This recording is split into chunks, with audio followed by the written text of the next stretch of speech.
हम आगे करते हैं बच्चे। कहलाने एकत बसत अहि म्यूर मृग बाग, जगतु तपोवन सो कियो दीरघ दाग निदाग। पहले हम इसका अर्थ समझ लेते हैं बच्चे। कहलाने का अर्थ है व्याकुलता, एकत एक साथ, बसत बसना, अहि सांप, म्यूर मोर, मृग हिरन, बाघ शेर। एक बार फिर रिपीट करते हैं। कहलाने व्याकुलता, एकत एकत्र एक साथ, बसत बसना, अहि सांप, म्यूर मोर, मृग हिरन, बाघ शेर, जगतु ये सारा संसार, तपोवन वन जो है तप भूमि के समान अर्थात तपता है जब गर्मी के कारण।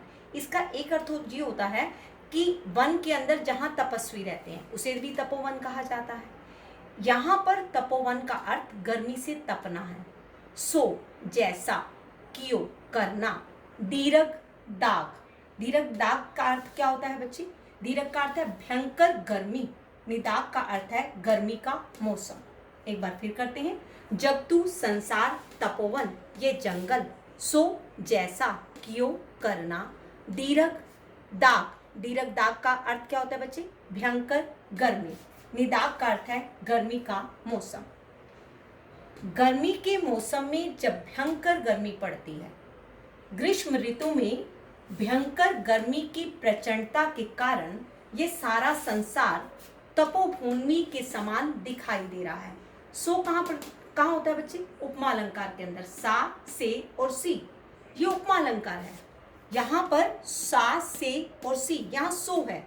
यहाँ पर सा, से, सी मैंने कहा था, लेकिन सा का अर्थ यहाँ पर उपमा अलंकार से रिलेटेड है, संबंधित है। अब एक बार फिर समझते हैं।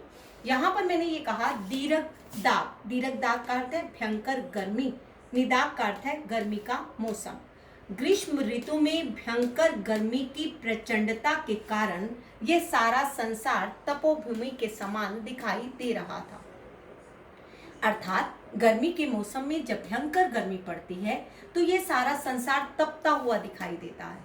ये सरल शब्दों में है। अगर मैं इसे अच्छे शब्दों में कहूं तो क्या कहेंगे? भयंकर गर्मी, ग्रीष्म ऋतु की भयंकर गर्मी की प्रचंडता के कारण ये सारा संसार तपोभूमि के समान दिखाई दे रहा था।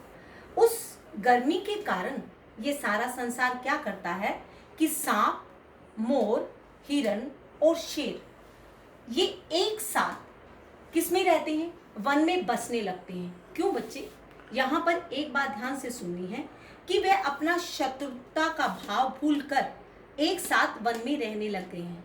अब गर्मी है, तेज गर्मी है। अब गर्मी के कारण उसे छाया चाहिए और छाया जंगल में मिलती है। अब वो जंगल में क्या करते हैं कि सभी अपनी शत्रुता को भूलकर एक साथ वन में रहने लगते हैं।